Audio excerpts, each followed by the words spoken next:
നമ്മളെല്ലാവരും ദിവസവും എന്തെങ്കിലുമൊക്കെ വാങ്ങുന്നവരാണല്ലോ അല്ലേ? കടയിൽ പോയാലും ഓൺലൈനായാലും. പക്ഷെ ഒരു കൺസ്യൂമർ, അതായത് ഒരു ഉപഭോക്താവ് എന്ന നിലയിൽ നമുക്കെന്തുമാത്രം പവറുണ്ടെന്ന് നമ്മളിൽ എത്ര പേർക്ക് ശരിക്കും അറിയാം? വാ, നമുക്കതൊന്ന് ശരിക്കും മനസ്സിലാക്കാം. എന്തെങ്കിലും ഒരു സാധനം വാങ്ങിയിട്ട് അയ്യോ ഞാൻ പെട്ടുപോയല്ലോ എന്ന് എപ്പോഴെങ്കിലും തോന്നിയിട്ടുണ്ടോ? ഉറപ്പായും ഉണ്ടാവല്ലേ? ആ ഒരു ഫ്രസ്ട്രേഷൻ, ആ ദേഷ്യം നമുക്കെല്ലാവർക്കും എപ്പോഴെങ്കിലുമൊക്കെ അത് ഫീൽ ചെയ്തിട്ടുണ്ടാവും. നിങ്ങൾ തൊട്ടടുത്തുള്ള കടയിൽ പോയി സാധനം വാങ്ങുന്ന ആളാണെങ്കിലും ശരി, അല്ലെങ്കിൽ വീട്ടിലിരുന്ന് മൊബൈലിൽ ഓൺലൈനായി ഓർഡർ ചെയ്യുന്ന ആളാണെങ്കിലും ശരി, നിങ്ങളൊരു ഉപഭോക്താവാണ്. അതുകൊണ്ട് തന്നെ ഈ പറയുന്ന കാര്യങ്ങൾ നിങ്ങൾ ഉറപ്പായും അറിഞ്ഞിരിക്കണം. അപ്പോൾ ആരാണ് ഈ പറയുന്ന ഉപഭോക്താവ് അല്ലെങ്കിൽ കൺസ്യൂമർ? സിമ്പിളായി പറഞ്ഞാൽ, നമ്മുടെ ആവശ്യങ്ങൾ നിറവേറ്റാൻ ഒരു സംതൃപ്തിക്ക് വേണ്ടി പണം കൊടുത്ത് സാധനങ്ങളോ സേവനങ്ങളോ വാങ്ങുന്ന ഏതൊരാളും ഒരു ഉപഭോക്താവാണ്. അത്രേ ഉള്ളൂ. ഈ സംതൃപ്തിയുടെ കാര്യം നമുക്കൊരു പിസയുടെ ഉദാഹരണത്തിലൂടെ നോക്കിയാലോ? ഒന്ന് ആലോചിച്ചു നോക്കിയേ.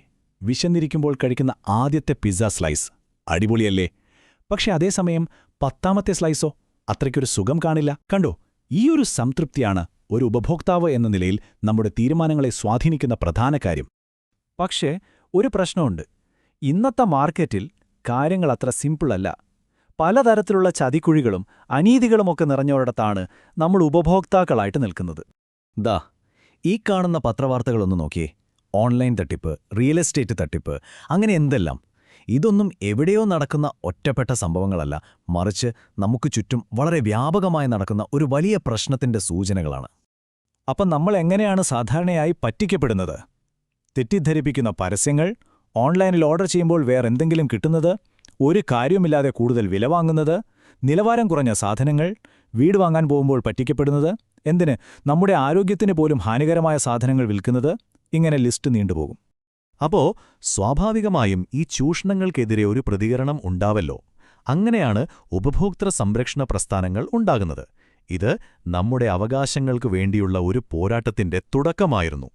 നമ്മുടെ അവകാശങ്ങൾക്ക് വേണ്ടിയുള്ള ഈ പോരാട്ടം ഒരു ദിവസം കൊണ്ടുണ്ടായതല്ല. അതൊരു വലിയ യാത്രയായിരുന്നു. 1966 ഇന്ത്യയിൽ ഇതിനൊരു തുടക്കമാവുന്നത്. പിന്നീട് 1985 ഐക്യരാഷ്ട്രസഭ ഇതിനായി ചില മാർഗനിർദ്ദേശങ്ങൾ കൊണ്ടുവന്നു. അതൊരു വലിയ ചുവടുവെപ്പായിരുന്നു. തൊട്ടടുത്ത വർഷം 1986 ഇന്ത്യയിൽ ആദ്യത്തെ ഉപഭോക്തൃ സംരക്ഷണ നിയമം വന്നു. പിന്നെ കാലം മാറി. കോമേഴ്സും ഓൺലൈൻ ഷോപ്പിംഗൊക്കെ വന്നപ്പോൾ ആ പുതിയ വെല്ലുവിളികളെ നേരിടാനായി 2019 ആ നിയമം അടിമുടി പരിഷ്കരിച്ചു.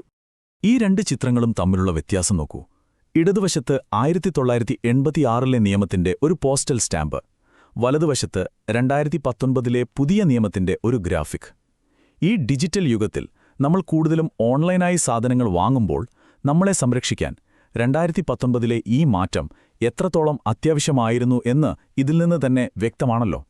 ഓക്കെ, അപ്പോൾ നമുക്ക് ഏറ്റവും പ്രധാനപ്പെട്ട ഭാഗത്തേക്ക് കടക്കാം. നമ്മുടെ കയ്യിലുള്ള ടൂൾ കിറ്റ്, അതായത് ഒരു ഉപഭോക്താവെന്ന നിലയിൽ നമ്മുടെ കയ്യിലുള്ള ഏറ്റവും ശക്തമായ ആയുധങ്ങൾ, നമ്മുടെ അടിസ്ഥാന അവകാശങ്ങൾ എന്തൊക്കെയാണെന്ന് നോക്കാം. നമ്മുടെ ഉപഭോക്തൃ കാര്യ മന്ത്രാലയത്തിന്റെ ഈ പോസ്റ്റർ ഒരുപാട് പേര് കണ്ടിട്ടുണ്ടാവും. ജാഗോ ഗ്രാഹക് ജാഗോ, ഉണരൂ ഉപഭോക്താവേ ഉണരൂ. നിയമം നമുക്ക് ഉറപ്പു നൽകുന്ന അവകാശങ്ങൾ എന്തൊക്കെയാണെന്ന് ഇത് നമ്മൾ ഓർമ്മിപ്പിക്കുകയാണ്. അതിലൊന്നാമത്തേതും ഏറ്റവും പ്രധാനപ്പെട്ടതുമാണ് സുരക്ഷയ്ക്കുള്ള അവകാശം. അതായത് നമ്മുടെ ജീവനോ സ്വത്തിനോ അപകടമുണ്ടാക്കുന്ന സാധനങ്ങളിൽ നിന്നും സേവനങ്ങളിൽ നിന്നും നമുക്ക് സംരക്ഷണം ലഭിക്കണം. നമ്മൾ പണം കൊടുത്ത് വാങ്ങുന്ന ഒരു സാധനം നമ്മളെ അപകടത്തിലാക്കരുത്.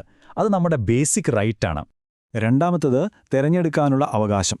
അതായത് പലതരം സാധനങ്ങളും സേവനങ്ങളും ന്യായമായ വിലയിൽ നമുക്ക് ലഭ്യമാകണം. അതിൽ നിന്ന് നമുക്ക് ഇഷ്ടമുള്ളത് തിരഞ്ഞെടുക്കാനുള്ള സ്വാതന്ത്ര്യം വേണം. ഏതെങ്കിലും ഒരു കമ്പനി അല്ലെങ്കിൽ കച്ചവടക്കാരൻ നമ്മളെ ഒന്നു വാങ്ങാൻ നിർബന്ധിക്കാൻ പാടില്ല. അടുത്തത് വളരെ പ്രധാനപ്പെട്ട ഒന്നാണ്, അറിയാനുള്ള അവകാശം.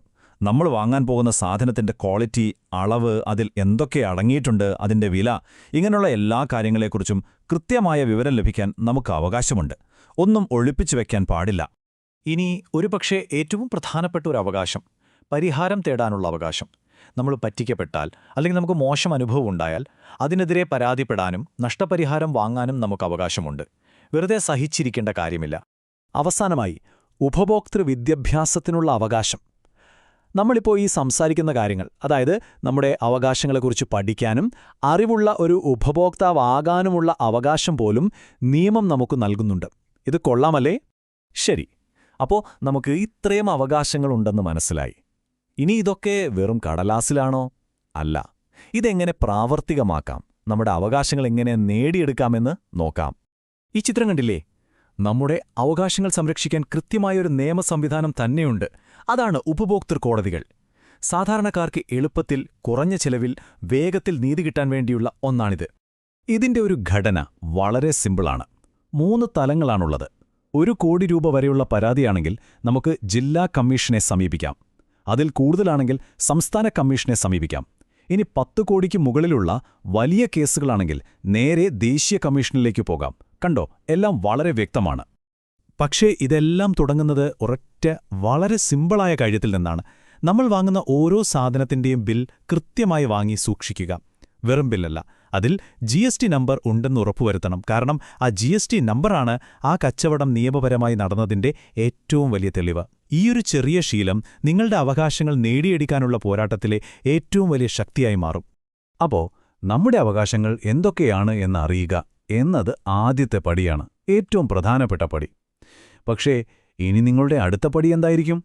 കൂടുതൽ ജാഗ്രതയുള്ള, അറിവുള്ള, ചോദ്യം ചോദിക്കുന്ന ഒരു ഉപഭോക്താവാകാൻ നിങ്ങൾ തയ്യാറല്ലേ?